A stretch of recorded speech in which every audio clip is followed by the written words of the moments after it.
Hey guys, welcome back to another video. So this video will be interesting because today we will talk about record classes. I have opened the record class, which is abstract. Record class is shallowing immutable. Okay, whenever we use the implementation, of that class, we got it final. So it's a immutable transparent carrier for a fixed set of values called record components. Okay, so this will be store the values, and here we have object equals hash code and toString. Basically three things it has. Okay, if you can see that abstract class record, and then we have abstract boolean equals, abstract hash code, and abstract toString. So let's see how we can use. So basically, whenever we work on the projects, we have multiple pojos, like lots of pojo we can say, and in the pojos we have name and department, and we want that our data should be uniquely identified. So what we do is we override equals and hash code and toString to print the data. Okay, so what is happening here? These are the line of code which we don't want to use it. So instead of using directly these lines, what we can do is we can use record. So how we can do that? Okay, let me comment this code and directly use public record.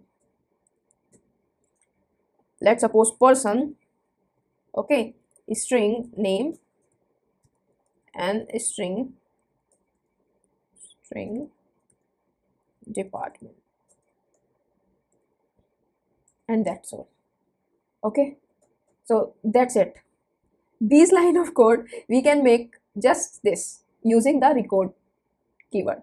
Okay, so whenever this employee class called, we just need to call the person, so that we can store the data and it will give the record to us. Okay, so basically what it did: number first, getter, okay, second hash code,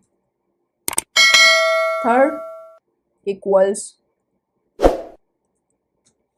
and fourth toString. So these four things it give in a one line of code. We doesn't need this so much line of code. So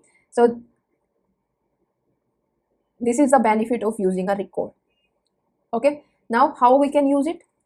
Let's use variable like this, and let me print it: system.out.println employee.department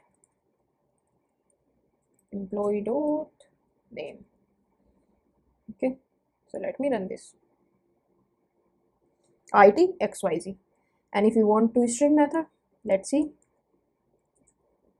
employee.toString. See, toString also works. So this is how we use.